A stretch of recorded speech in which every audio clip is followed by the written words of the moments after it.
Nah, ya yang pertama atas nama tim Rupi juga ingin mengucapkan bela sungkawa atas meninggalnya artis senior Reysita Supit. Semoga keluarga yang ditinggalkan diberi ketabahan. Ya, dan kemudian ada berita mengenai tadi ya Nazar yang nggak mau ketemu sama Musdalifah. Jangan lupa loh, bulan depan itu sudah memasuki bulan Ramadan ya, pertengahan ya. Buat apa tidak bertemu, kan dulu kan deket banget begini ya kan. Apalagi punya anak ya kan, ya begitulah. Kita undang ke sini aja, siapa tahu kalau di sini mau ketemu bareng, ngobrol ya, beramah-tamah. Kemudian aku, ya paling tidak hubungannya baiklah, silaturahminya gimana Nasar, Mbak Mus? Datang lagi pakai baju warna pink ya, ini dia. Tak mau bertemu dengan Musdalifah Nasar, ketemu di pengadilan aja, katanya gitu. Emang di pengadilan ada apa halal bihalal di situ? Jangan gitulah ya. Oke, baiklah. Hari ini kita juga akan membahas sebuah perseteruan begitu ya mengenai ini suami istri. Sebetulnya masih suami istri. Karena memang belum diputuskan bercerai.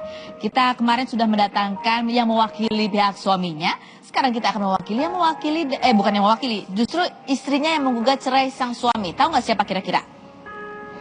Siapa? Wajahnya gini. Krishna Mukti, tahu aja. Jadi yang kita undang siapa sekarang? Bininya aja ya. Kemarin kan udah ya yang pihak laki ya.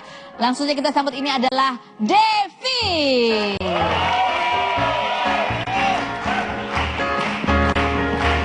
Halo.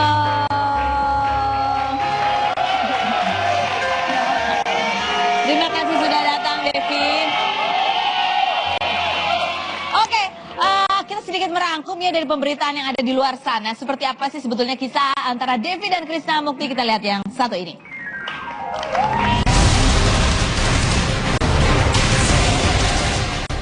Perceraian Krishna Mukti dan Devi Nurmayanti justru membuka tabir mengenai pernikahan mereka.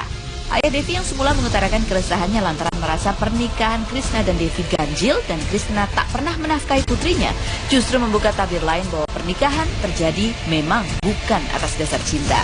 Krishna mengaku ia menikahi Devi lantaran dimintai tolong Astrid, sang manajer yang juga sahabatnya, karena Devi, sang kerabat, telah hamil dari pria tak bertanggung jawab yang menurut Astrid adalah seorang pejabat. Ketika ditanya wartawan seputar Devi yang sudah hamil ketika menikah dengan Krishna pada Juni 2014, Krishna dan Devi kala itu mengaku telah menikah siri sebelumnya pada Desember 2013. Devi pun mengutarakan beberapa fakta. Pihaknya merasa keberatan disebut memohon pertolongan Krishna Mukti untuk menikahinya demi menutup aib. Menurutnya pernikahan itu adalah hal yang saling menguntungkan kedua belah pihak karena dengan menikahi Devi, Krishna yang terpilih sebagai anggota dewan bisa mendapatkan beragam fasilitas sebagai pria berkeluarga dari DPR. Devi yang tak mengelak perihal kehamilannya dengan pria lain itu menyebut Krishna tak menafkahinya dan sang anak, sehingga meski bersuamikan anggota dewan, ia harus bekerja di kafe. Krishna juga tak pernah memberinya nafkah batin. Apa sebetulnya yang diharapkan kedua belah pihak setelah mengutarakan keresahan-keresahan dalam pernikahan yang tak berlandaskan cinta itu? Oke, baik.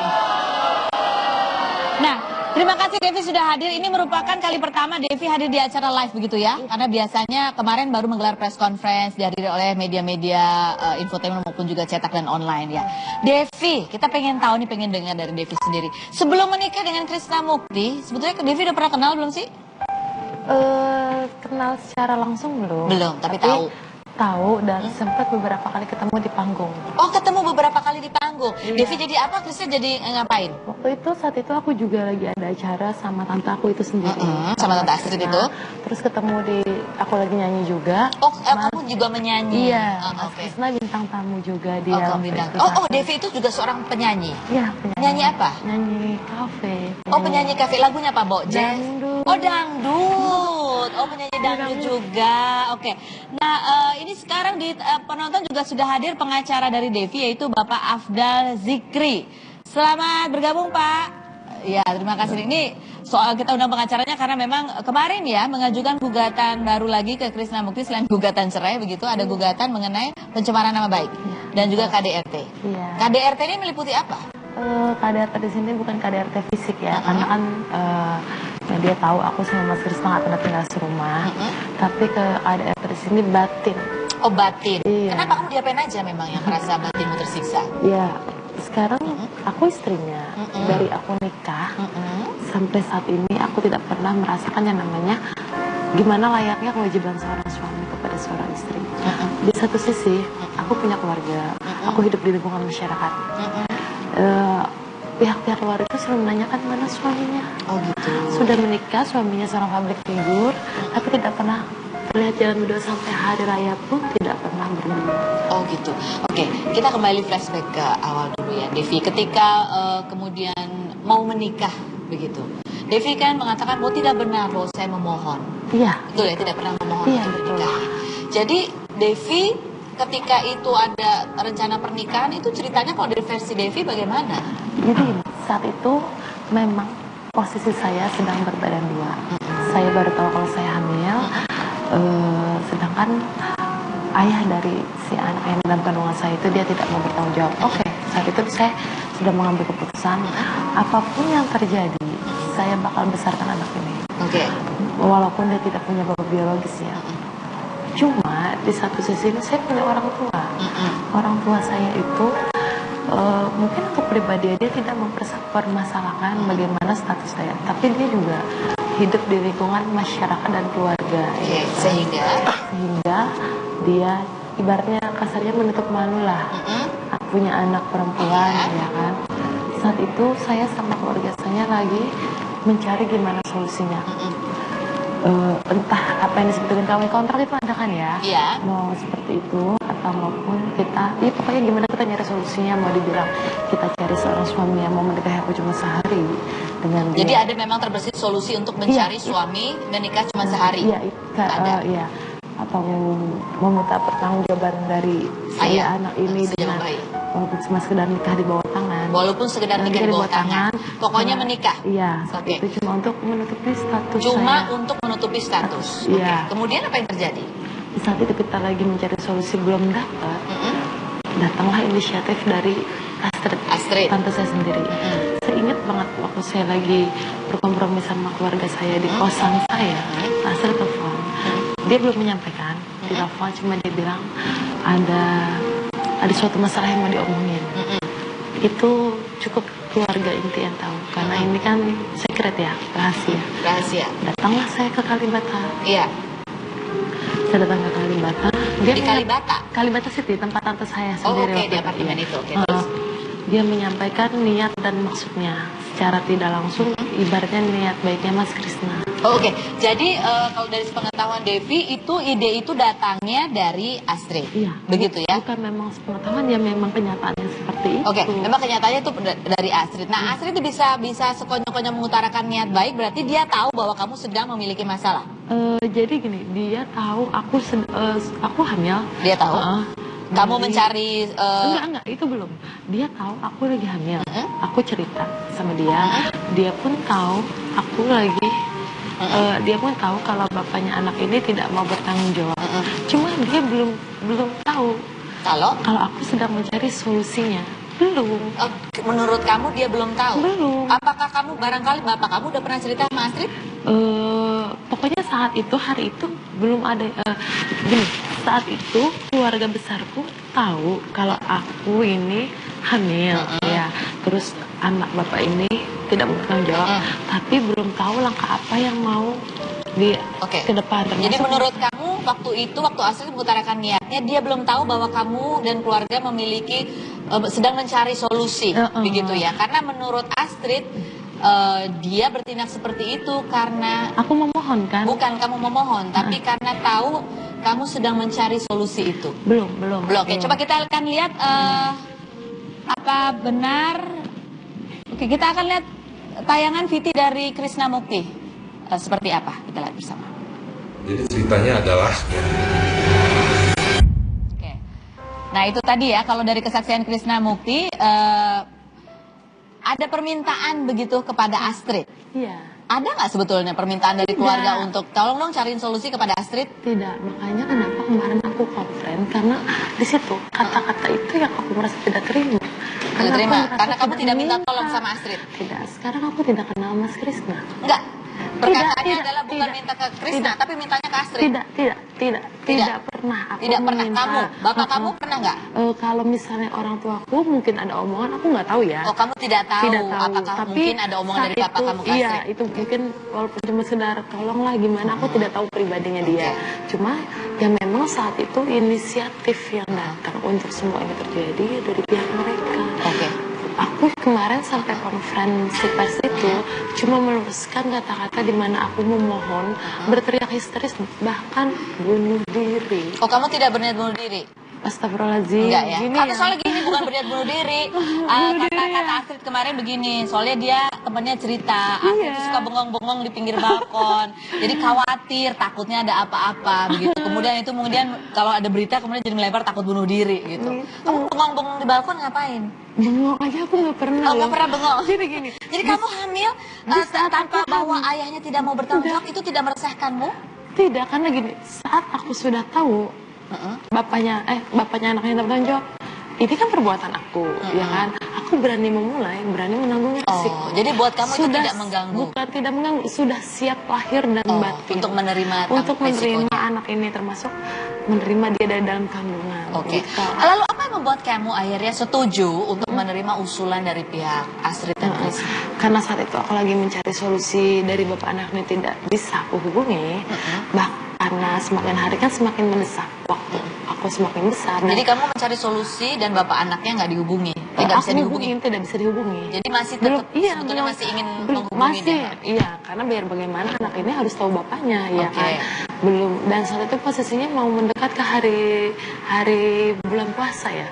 Sudah mau seminggu puasa. Bahkan waktu itu pun sudah ibaratnya kita sudah deal. Aku bahkan masih meminta untuk dilaksanakan nikahnya setelah hari raya. Karena aku masih berharap bapaknya yang gitu. bertanggung jawab. Iya, gitu, Kemudian gitu. apa yang terjadi? Dan omongan dari pihak sana pun menyampaikan saya ini menolong kamu. Benar, saya tidak mau menghapus niat baik orang lain. Saya menolong kamu, niat saya seperti ini. Dan di satu sisi pun ada pekerjaan saya yang mungkin bukan syarat ya, yang beredar kan syarat ya. Yang dimaksudkan di sini itu saya sedang mencari jodoh, sedang mencari seorang istri yang memang saya perlukan untuk saya masuk anggota DPR. Ada tercetus kata-kata itu? Saya mana tahu kalau bukan dari mulut mereka. Masa ya saya mengada-ngada sebagai sendiri. Syarat untuk? Mungkin sebagai ketentuan ya, bukan dibilang syarat ya, sebagai ketentuan. Mereka bilang tinggal semua sudah deal, tinggal saya mencari seorang istri. Sebelumnya saya punya 4 kandidat. Oh, memang Krisna Mukti sedang mencari istri. Oke. 4 kandidat. Gitu kan. Ada 4 kandidat. Iya, bahkan saya punya saksi saat itu kan. Saat itu apa yang sedang Mas Krisna cari, tujuannya Mas Krisna, aku ada saksinya. Tidak sembarang aku berbicara gitu. Nah, jadi memang ini ada kebutuhan, memang sedang butuh cari istri, kamu juga mempunyai kebutuhan, lalu akhirnya terjadilah gitu ya. Akhirnya kamu setuju menikah sebelum bulan puasa itu karena desakan dari Mas Krisna pun bilang, loh kenapa sampai Mbak Astrid sampai bilang, kenapa malah tidak bisa bareng, lebih cepat lebih baik. Kalau bisa sebelum akhirnya kamu setuju? Ya, aku nggak mau karena aku mandang orang tua. Oh, mandang orang tua. Kenapa orang tua? Orang tuaku itu dia tidak memaksaku, cuma dia bilang tolong nggak dipikirkan, ya kan, namanya orang tua, tolong nggak dipikirkan. Jadi orang tuamu pun juga berkehendak kamu lebih cepat lebih baik. Iya, lebih cepat lebih baik. Walaupun setidaknya walaupun dengan tidak Mas Krisna, siapapun satu yang lebih cepat. Jadi yang membuat kamu keberatan di dalam statement ini adalah masalah memohon histeris sampai aku mau bunuh diri. Itu yang menjadi keberatan kamu, seperti yang tadi kita simak itu ya. Boleh diputar lagi nggak sih sebenarnya yang histeris siapa sih maksud Krisna Mukti? Apakah pihak Devinya atau Astridnya yang histeris sebetulnya? Nanti kita coba lihat lagi ya, begitu ya, supaya tidak barangkali mungkin ada salah tafsir atau bagaimana. Nah, kemudian kamu menikah. Nah, ketika menikah itu yang ada di dalam benak kamu, itu apa sih? Apakah ini akan menjadi pernikahan beneran atau menjadi pernikahan solusi seperti yang sebelumnya kamu rencanakan? Di bawah tangan aja deh nggak apa-apa, atau barangkali cuma sehari sama siapa, nikah kontrak seperti itu, atau bagaimana? Kalau misalnya dari yang solusi di diri aku itu kan, kalau misalnya memang pernikahan bawah tangan, aku sudah menerima dari risikonya karena aku tahu pernikahan bawah tangan itu seperti bagaimana. Tapi kan di sini Mas Krisna, memang dasar awalnya kan dia komitmen. Tetap dong walaupun dia komitmen, aku saat itu sudah menanyakan bagaimana kelanjutan hidup aku setelah pernikahan ini. Sudah ditanya. Kemudian dia Iya mengatakan dong. apa? Setelah melahirkan bagaimana gitu. Makanya kenapa sampai pernikahan ini terjadi, aku waktu itu mengajukan syarat. Kan belum ketemu Mas Krisna langsung. Baru beberapa kali ketemu tante Kurung. Boleh. Devi mau mengikuti. Dengan satu syarat. Apa itu? Aku minta ditemukan dengan Mas Krisna langsung. Untuk apa? Tidak mau satupun aku yang ditutupin dari diri aku. Seburuk apapun itu. Tidak mau. Biar Mas Krisna tahu siapa aku. Bertemu akhirnya sebelum menikah? Iya, bertemu. Oke, itu syaratnya sudah dipenuhi. Iya, Apalagi? bertemu. Aku bilang aku minta ketemu berdua sama Mas Krisna. Baik buruknya aku. Iya, oke. Setelah gimana itu dia ngomong. Tapi tetap aja kan di situ aku diketemunya tidak berdua. Kamu maunya berdua aja? Iya. Kenapa mau berdua aja? Jadi gini. Ada siapa di situ selain kamu? Dengan akhirnya di situ kan ada tante aku, tante Astrid, ada Izzy ya. Ada Izzy. Ada papaku, sama ada Mas Koko kalau saya supirnya. Jadi kamu merasa keberatan karena kamu tidak diberi kesempatan? Saya tidak keberatan, cuma kan gini, walaupun ibaratnya ini pernikahan cuma skenario, iya kan? Tetaplah aku itu punya hidup untuk belakangnya bagaimana? Apa aku harus melanjutkan skenario ini? Gini, Mas Krisna kan tahu aku bekerja malam. Maksud aku setelah aku nikah ini, aku tetap bekerja malam. Sementara aku kan orang udah tahu aku istrinya dia, atau bagaimana? Aku itu belum pernah diperbincangkan? Sudah di saat itu aku makanya aku mau ketemu berdua sama dia, aku mau ngomong itu. Sudah diomongin? Mau berbicara walaupun ya akhirnya diomongkan. Walaupun cuma jadi keputusannya apa sebetulnya? Keputusannya oke, kita udah komit lah. Komitnya apa? Apa yang Mas Krisna aku pinta, Mas Krisna mau setuju ya, termasuk yang Mas Krisna pinta itu udah aku setujuin dan jalankan. Apa yang kamu minta? Yang aku pinta, Mas, terus setelah nikah ini bagaimana dengan hidupku? Ya itu, bekerja. Dia pada intinya gini, saya tidak pernah melarang kamu bekerja, berekspresi tentang seseorang gitu. Saya pun akan tetap dengan kehidupan saya setelah saya menikah. Cuma kan tetap saya nanti akan menempatkan kamu, ibaratnya bertanggung jawab lah. Sampai dia bilang, mulai saat ini anak yang di dalam kandungan kamu saya anggap anak saya. Oh gitu, itu yang sudah dikatakan. Saya bertanggung jawab. Jadi itu komitmen awalnya. Krisna Mukti akan mengizinkan Devi bekerja, begitu ya, sebagai seorang penyanyi kafe. Itu awalnya nih. Itu awalnya. Nah, belum. Nanti kita akan sambung setelah berikut ini. Kemudian apa yang terjadi gitu? Apakah ada komitmen yang dilanggar, kemudian sehingga ada ketidakpuasan di dalam pernikahan yang merupakan komitmen awal ini, atau apa sih sebetulnya yang terjadi sehingga terjadi apa ya istilahnya perang statement? Kita akan sambung lagi, jangan kemana-mana, tetap di Rumpi.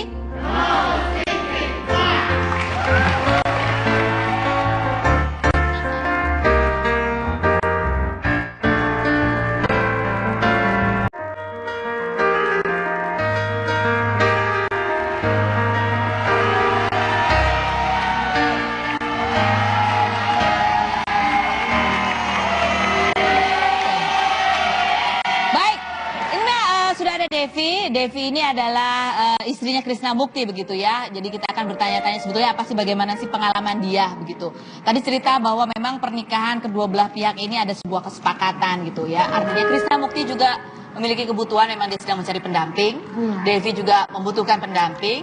Ada kompromi di situ. Nah, ini kita baru bentuk kompromi, tadi baru sampai bahwa Devi bertanya, boleh nggak saya masih tetap menyanyi gitu ya. Apa kata Krisna?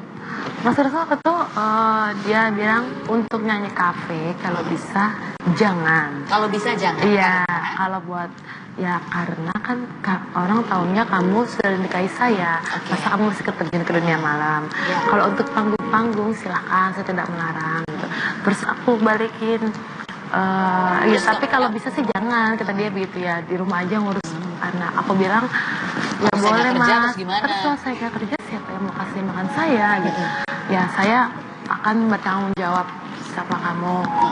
Jadi dia memang berjanji akan bertanggung jawab. Bertanggung jawab kan, sampai dia bilang mulai saat ini anak yang dalam kandungan kamu itu saya anggap anak saya bertanggung jawab untuk kasih sayang, pendidikan, sama nafkah. Dan itu kan bulan Juni, pada saat itu Krisnamukti belum dilantik. Iya. Ada kejujuran apa yang dibuka Krisnamukti pada saat Dia itu? bilang, terus aku bilang gini aja, terus Devi gimana mas selanjutnya? Kalau bisa Devi cuma minta dikontrakin rumah kecil nggak apa-apa kak, yang penting nyaman buat aku sama anakku gitu ya, sama buat kebutuhan makan sehari-hari aja gitu. Mas mau, aku sih ngerti dia sibuk bekerja, mas mau kerja pulang kapan aja nengok aku sama anak, silahkan terserah. Terus dia bilang, untuk saat ini jujur aja dana saya belum ada, karena saya menutupi buat kampanye gitu kan. Setelah itu nanti bulan September saya dilantik. Setelah pelantikan, insya Allah saya dapat fasilitas rumah dinas. Kan kamu diajak tinggal di sana. Kamu tinggal di sana, rencana saya kamu tinggal di situ sama Astrid, gitu kan, satu rumah dengan tim kerja saya untuk bekerja. Jujur aja saya menolak. Kenapa menolak? Karena saya bilang, mas aku ada baby gitu ya. Lagi pula walaupun pernikahan kita dengan alasan skenario, tetap di mata Allah itu sah. Tidak bisa dimain-mainkan gitu ya. Walaupun ibaratnya mas tidak ada rasa sama aku, lebih baik aku nyamannya aku minta cuma buat rumah berdua sama anakku aja. Berdua sama anak, jadi tidak mau tinggal di situ? Iya, gini loh Pak, satu pernikahan walaupun ada pihak-pihak ketiga, walaupun ibu sendiri kalau kita tidak nyaman kan untuk apa gitu kan. Lagian kan di sana buat kerja, nanti baik keganggu dan mereka pun keganggu. Kamu tidak nyaman, tuntutanmu tidak banyak, kontrakan murah-murah aja juga nggak apa-apa. Lalu terjadi keributan katanya antara kamu dan Astrid. Apa yang terjadi? Itu sebelum sampai September itu, sampai sebelum semua terlaksana masih baik-baik saja. Pas aku hamil 7 bulan, mau nggak salah bulan Agustus, ada salah paham, bisa bilang ribut ya, antara aku sama Tante Astrid. Soal apa? Masalah kecil, masalah USG yang aku pun sendiri tidak mengerti maksudnya Tante Astrid itu apa gitu. Gini, aku berbicara bukan cuma sekedar dari versi aku ya, ada bukti semua Kak. Jadi ada masalahnya apa? Gini, habis lebaran itu Mas Krisna datang ke rumah kan, inisiatif dari pihak mereka, Devi udah mau 7 bulan USG, kalau bisa ngundang wartawan sekalian. Yang minta siapa ngundang wartawan? Mbak Astrid. Mbak Astrid yang minta untuk ngundang wartawan. Mbak Astrid itu nanti diatur aja bagaimana caranya biar terlihatlah ibaratnya kalian kan berumah tangga gitulah ibaratnya gitu. Terus? Nah, Devi kan gak mengerti masalah media. Ya Devi, ya udah iya, Devi ikut aja kan. Devi ada berkomitmen untuk menjaga nama Mas Krisna. Ya udah iya. Nah, sampai waktu hari hanya ditentukan, aku kan namanya Mas Krisna sibuk, aku menyesuaikan dengan jadwalnya dia. Mas kapan bisa, nanti saya atur ya bulan depan gitu kan. Terus kapan Mas, Senin, Selasa gitu. Ya udah, begitu hari hanya aku lagi rapi-rapi. Sudah mau berangkat, sudah mau jamnya malah Kak. Janjian sore. Tiba-tiba aku gini, aku memang ada BBM Mbak Astrid. Ya, ping Mbak Kiki gitu. Aku sampaikan katanya, Mbak Kiki, aku boleh minta pin, aku tukang make up ya, tukang make up sebuah studio foto. Dikasih sama dia, iya, buat apa? Buat ada temanku mau foto saat itu. Mungkin disangkanya Mbak Astrid, mungkin ya, aku tidak menuduh, mungkin disangkanya Mbak Astrid aku mau make up buat USG itu, padahal tidak. Aku mau, itu jadi permasalahan. Nah ini belum, itu aku mau mengasih pin itu ke temanku. Iya, oke. Lalu lanjut. Tutup kan, terima kasih Mbak, makasih Mbak Kiki gitu. Udah. Tiba-tiba 2 menit selang dia BBM-ku dengan kata-kata yang tidak pantas yang dia bilang seorang tante ke ponakan. Oh, ngomong apa? Dengan marah-marah. Marah-marah, gini. Aku bingung dong. Kenapa Mbak Kiki? Ada apa sih? Aku bilang gitu. Gini. Mbak Kiki itu siapa? Iya Mbak Astrid, aku Mbak Kiki. Karena aku kan memang sama dia deket. Oke, Mbak Kiki marah-marah kenapa? Dijawab apa? Jadi dengan setelah sekian banyak, aku mengerti maksudnya dia, intinya dia itu merasa tidak dihargai karena aku tidak mengajak dia USG. Karena tidak mengajak menurut dia itu USG itu termasuk pekerjaan dia yang berkenaan dengan Mas Krisna di DPR. Aku nggak ngerti loh maksudnya seperti itu. Oke. Bukti BBM-nya ada, Ada, aku simpen. Oke, baik. Oh, jadi itu pangkal keributan. Kemudian Ya, apa terjadi? Akhirnya sampai kamu tidak ujungnya- merasa tidak nyaman tinggal sampai- sama Astrid di rumah dinas itu? Sampai ujungnya gini, sampai ujungnya ribut-ribut kata-katanya dia. Mulai saat ini kamu bukan ponakan saya. Oh, ada kata-kata itu tercetus. Iya, ya udah silakan. Gitu. Nah, dia telepon BBM saya. Saat itu saya tidak berhubungan sama Mbak Astrid sama sekali sampai saya melahirkan. Jadi tidak ada kabar tuh terputus Tidak sama sekali. ada sama sekali. Sama Mas Krisna pun masih suka BBM. Cuma saya melihat di situ sikap Mas Krisna berubah. Dia lebih memihak Mbak Astrid sampai berubah lah. Pokoknya sampai dia ada datang ke rumahku, nggak ketemu aku lagi di Jakarta. Dia, ya pokoknya semua BBM itu ada. Nanti mungkin setelah baca BBM mengerti tanpa aku cerita. Apa? Intinya apa? Iya intinya gitu. Mas, apa ya? Mas Krisna dengan baik-baik mengutarakan lebih baik kita bercerai karena gitu. Sebelum kamu melahirkan tuh? Iya, nanti saya urus 40 hari kamu melahirkan. Oke mas, saya juga lebih baik begitu. Oke, baik. Ini ada siapa ya? Halo? Oh, ada Ramdan. Oh. Halo Mas Ramdan Alamsyah. Oke, ini Mas Ramdan, ada yang mau disampaikan barangkali dari pihak kuasa hukumnya Krisna Mukti berkaitan dengan tuntutan hukum yang kemarin ya Mas Ramdan? Iya. Apa Mas Ramdan yang mau disampaikan? Singkat saja. Ya, silakan Mas Ramdan. Kita supaya supaya clear ya. Ya. Pertama begini, permasalahan ini sesungguhnya adalah permasalahan perceraian. Iya.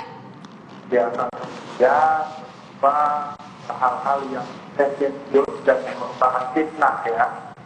Dalam hal ini, klien kami, Bang Krisna Mukti ini adalah korban daripada fitnah terkait pertama bahwa dikatakan menelantarkan keluarga, menelantarkan anak.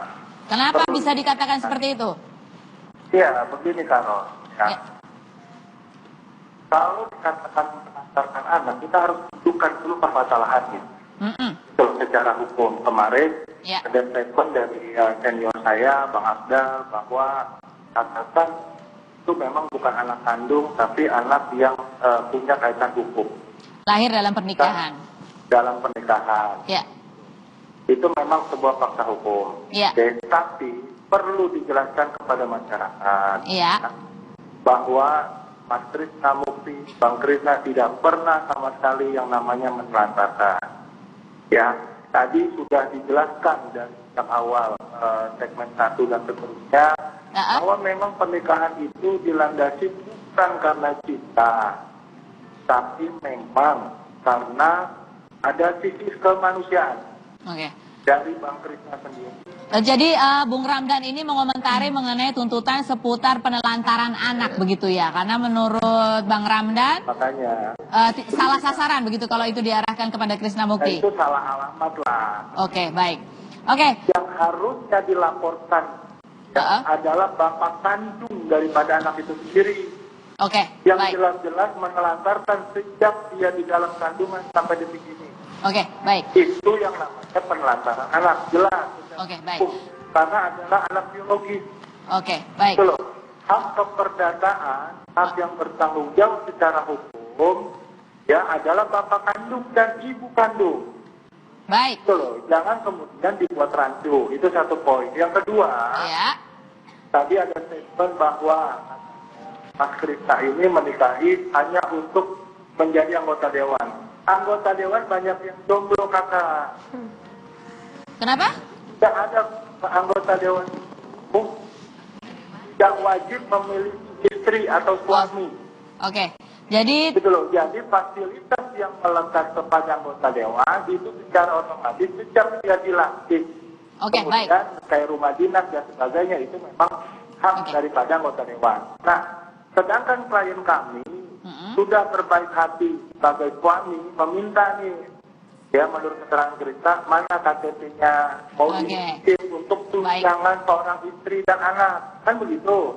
Tapi tidak dikasih. Tapi tidak diberikan. Oke, baik. Apa? Menurut keterangan Bang Krisna, suruh bayar 7 juta dulu untuk bayar tahlilan atau pesta yang sudah dilaksanakan itu. Oke, baik. Nah, Kita akan tanya ke Devinya setelah yang berikut ini dari masukan Bung Ramdan. Terima kasih banyak Bung Ramdan. Nanti kita akan undang lagi di sini sama Krisna buktinya ya. Oke.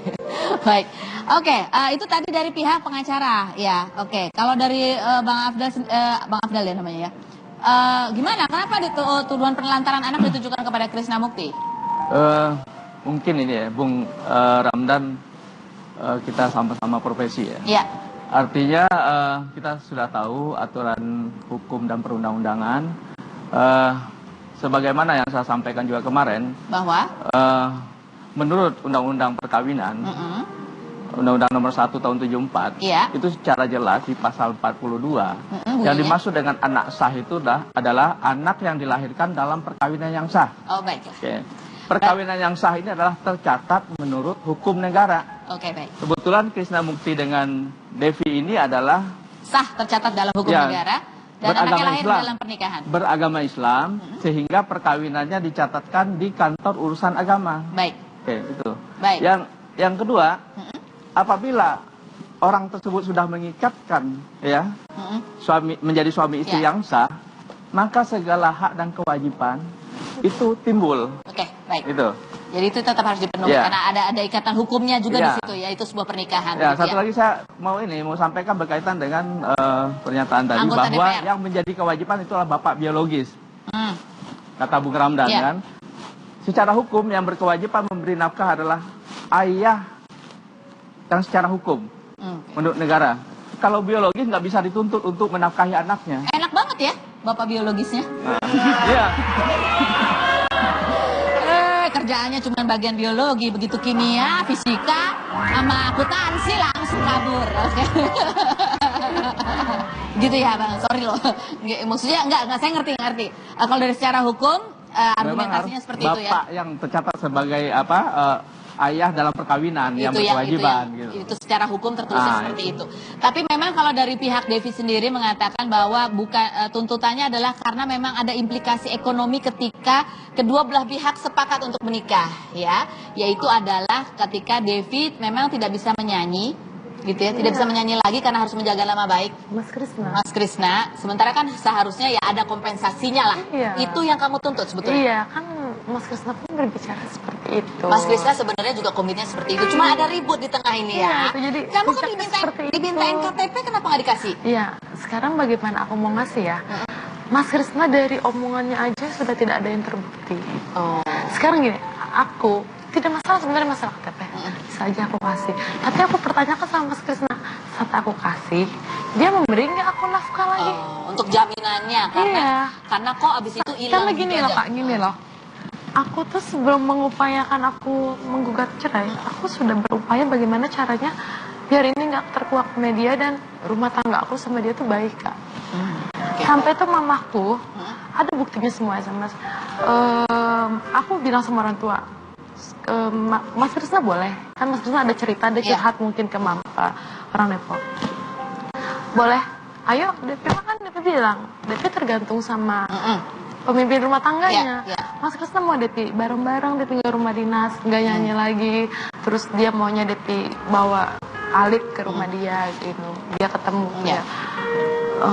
Boleh, tapi Mas Krisna harus bisa memenuhi kewajiban dia nafkah.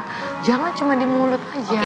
Baik, karena ini janjian hitam di atas putih, berani nggak aku gituin? Dia berani nggak? Terus sama mama disampaikanlah ini ke Mbak Astrid di SMS. Apa jawabannya? Nggak ada respon, nggak tahu disampaikan atau enggak. Oh, sudah disampaikan ke Mbak Astrid. Apa kata Mbak Astrid? Kita lihat.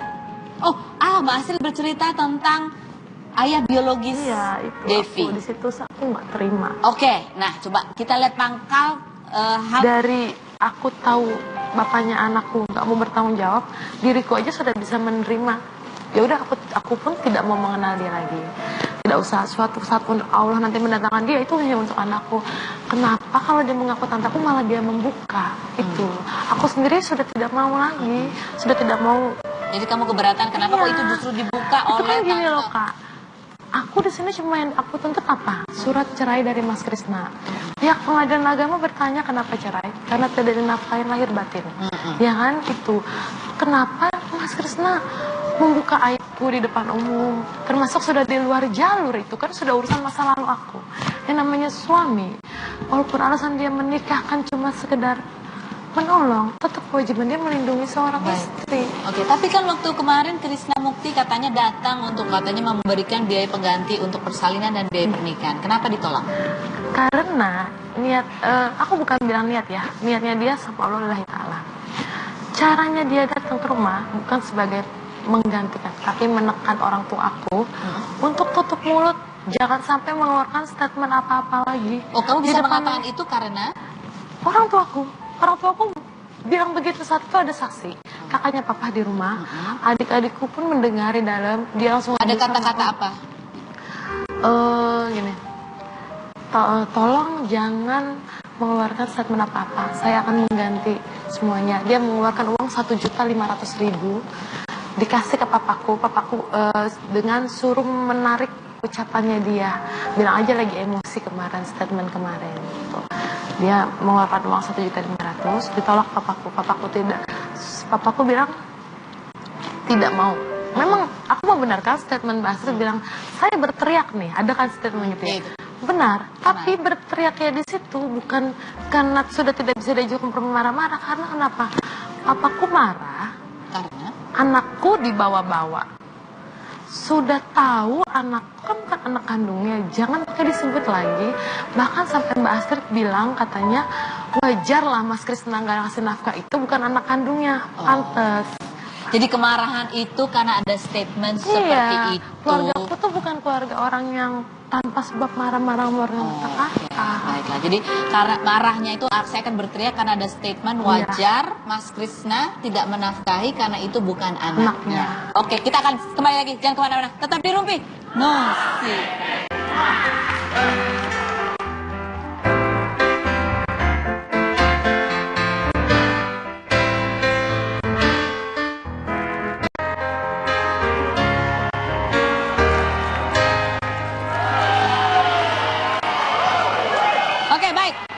Tadi Devi mengatakan bahwa ada hal-hal walaupun ini pernikahan tanpa cinta begitu, tapi karena ini sebuah komitmen maka ada sebuah kompromi di dalamnya. Termasuk ketika orang tahu Devi menikah dengan anggota dewan, ada hal-hal dalam kehidupan Devi yang kemudian harus dia sesuaikan. Apa itu Devi? Ya, salah satunya dari cara berpakaian dan dari pola hidup saya sehari-hari. Sebelumnya saya memang orang tidak ada, saya mau naik kendaraan umum, naik ojek gitu. Naik ojek, saya mau makan di mana pun. Saya nggak ada masalah. Tapi setelah dengan nikah Mas Krisna, setiap orang tahu, setiap aku naik kendaraan, kok istrinya Mas Krisna naik angkot, kan sampai naik ojek, sampai kok istrinya Mas Krisna lagi hamil di rumah, emang suaminya kemana? Sampai hari raya pun Kak, Mas Krisna nggak ada di rumah aku itu. Oke, baik. Jadi intinya kehidupannya berubah karena menikah dengan anggota dewan. Tetapi hanya kehidupan luarnya saja, tetapi tidak ada kompensasi. Di dalam juga sama aja ya? Iya, Kak. Nah, apa statement dari Krisna Mukti mengenai masalah nafkah ini? Apa alasan yang tidak memberikan nafkah kepada Devi? Kita lihat.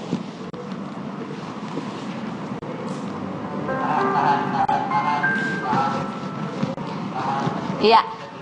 Ya, yang beberapa hal yang kita lihat di infotainment, Mas Krisna sempat mengatakan bahwa sebenarnya sempat memberi nafkah, tetapi karena memang apa ya, tadi ada keras kepala sih, nggak bisa diatur gitu. Iya. Itu keras kepala karena masalah USG tadi. Dia masalah aku tidak mau tinggal di rumah dinas. Bukan, Mas Krisna itu berbicara seperti itu setelah aku ribut sama Mbak Astrid. Baik. Coba gitu. Setelah ribut dengan Mbak Astrid. Statement itu bahwa dia menyentuh kamu aja enggak, kok disuruh ngebiayain gitu. Tuh, tetap aja balik ke seorang suami, kewajibannya apa. Kalau dia tidak mau menyentuh aku, itu kan salahnya dia. Terus kalau aku tidak melayani dia sebagai seorang istri, bagaimana aku bisa melayani? Aku dikomunikasin aja enggak, dirumahin aja enggak, nggak usah dirumahin aja, ditelepon sekedar nanya, Dev kamu di mana? Dev kamu lagi dicari juga enggak gitu. Iya, masa bodoh. Nah, ini kan kamu mengatakan bahwa ini kenapa? Kamu keberatan ada pencemaran nama baik di situ ya? Karena ada dibuka aibnya. Oke. Apa komentar kamu mengenai kemudian ini terbuka? Ya, ini terbuka, yang pasti kalau buat masalah Mas Krisna buka aib aku, itu haknya dia.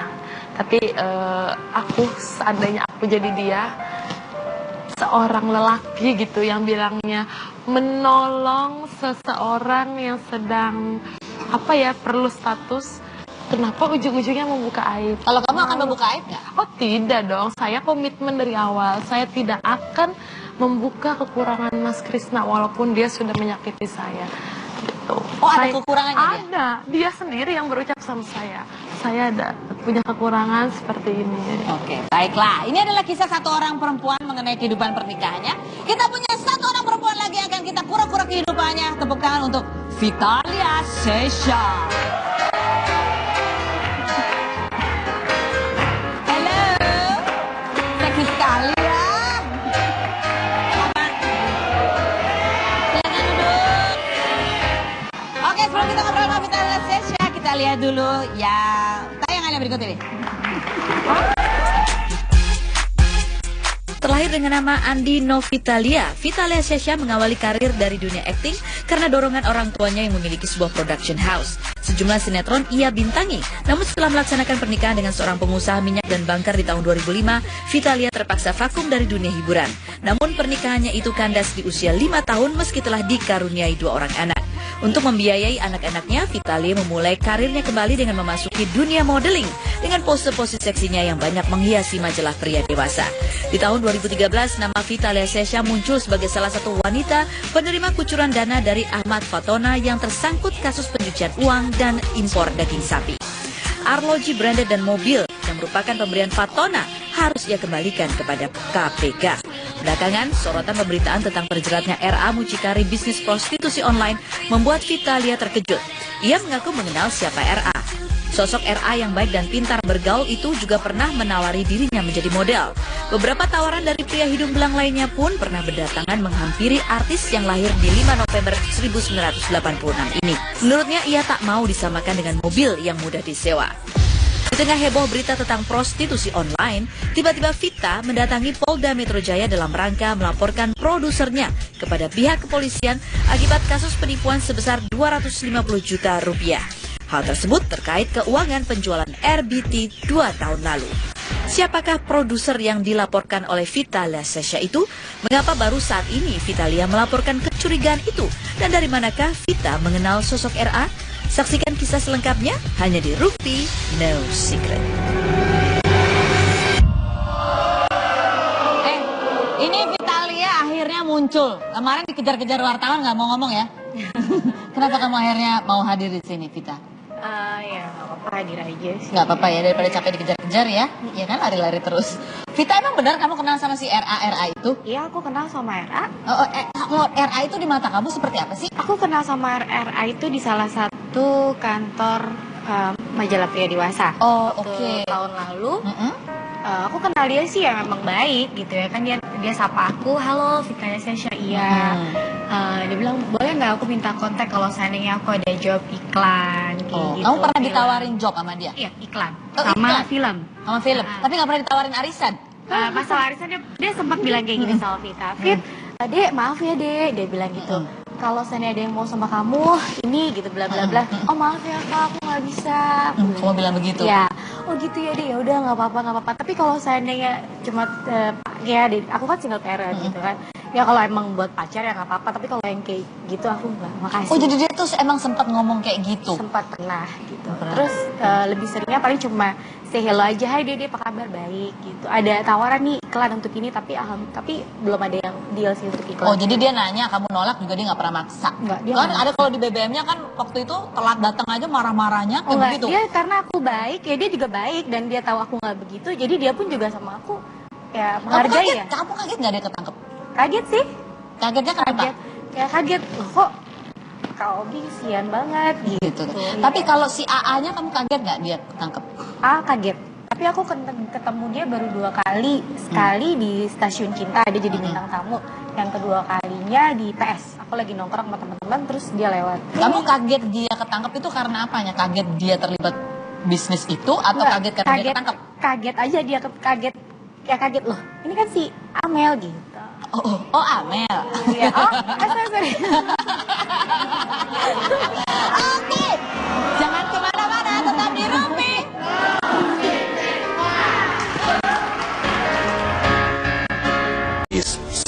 juga.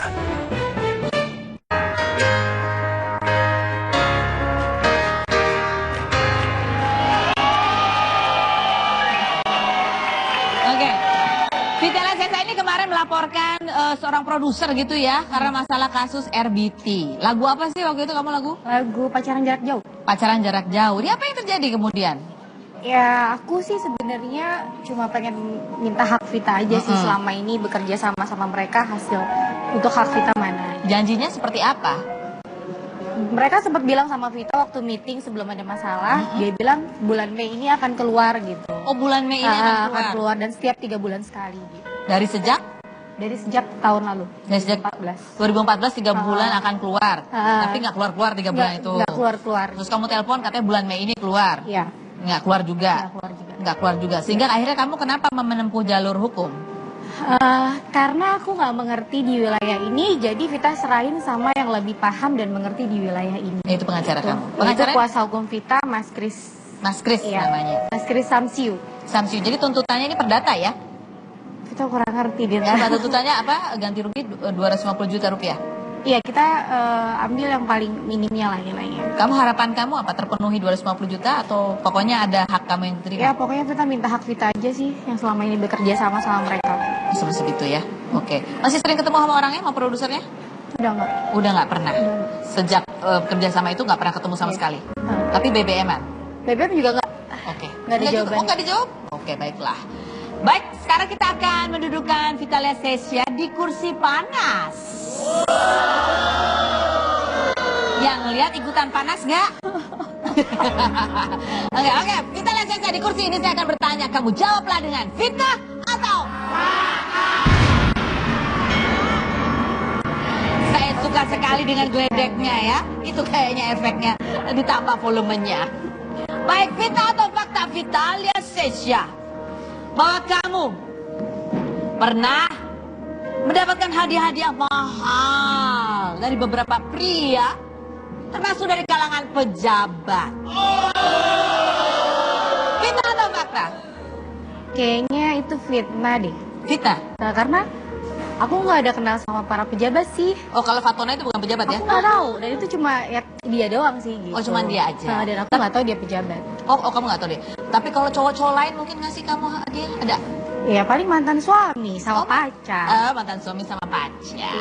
Fitnah atau fakta? Vita Lasesa, jawab dengan jujur bahwa kamu pernah memiliki hubungan spesial dengan Charlie Van Houten. Nggak ada. Hah? Nggak ada. Fitnah? Nggak ada apa fitnah nih? Nggak ada atau fitnah? Hah? Nggak ada. Ini makin kecil, nggak ada. Fitnah nggak ada. Sebenarnya ada apa enggak? Nggak, teman baik aja. Oh, teman baik. Tapi kamu pernah dirayu nggak sama dia? Gimana ya? Enggak. Nah, Vita, kamu cantik banget deh. Makan bareng yuk berdua yuk. Pernah nggak sih? Pernah nggak ya? Nah, berarti pernah ya? Iya. Menurut kamu dia ganteng nggak? Tipe kamu bukan tuh Charlie? Sebenarnya sih bukan tipe Vita. Oh, bukan tipe kamu. Iya. Tipe kamu kayak siapa? Vita mantan suami Vita sama kebanyakan mantan Vita sih Chinese. Oriental. Kenapa kamu kamu juga bukan oriental, laki juga bukan, gimana sih? Vita atau fakta? Vita Lasesa, bahwa ketika kamu tersangkut kasus dengan Ahmad Fatona, ada juga seorang wanita yang juga dikabarkan terseret dalam kasus itu bernama Sopina. Benarkah Sopina itu sesungguhnya adalah Bella Sophie? Gimana? Kan waktu kamu ada daftarnya tuh, salah satu Vita Lasesa, di bawah situ ada yang namanya Sopina. Sopina itu Bella Emang Sophie. ada VS? Kayaknya nggak ada deh. VS? VS. Vita, bukan di daftarnya RA. Daftarnya Fatona. Oh, daftarnya Fatona ya. Ada yang namanya Sopina. Sopina. Katanya sih gitu, cuma nggak tahu. Oh. Tapi gimana? Apakah Sopina itu Bella Sophie? Nggak tahu deh. Kok gitu lama banget mikirnya? Tanya aja sama DS-nya langsung. pernah nggak sama si itu gitu. Kali-kali kamu kenal nggak sih sama Bella Sophie? Aku cuma pernah satu apartemen sih sama dia. Satu apartemen yang di daerah? Di mansion. Di daerah? Daerah mansion Casablanca. Oh, daerah Casablanca situ. Pernah satu apartemen? Iya, pernah satu apartemen. Oh, tapi dia kenal Pak Fatona juga? Kurang tahu deh. Kurang tahu ya. Oh. Udah nih nomor 4 nggak usah. Nomor 4 nggak usah nih. Udah dijawab soalnya tadi ya. Kita akan kembali lagi. Jangan kemana-mana. Tetap di Rupi. Tuh saya deg-degan ya.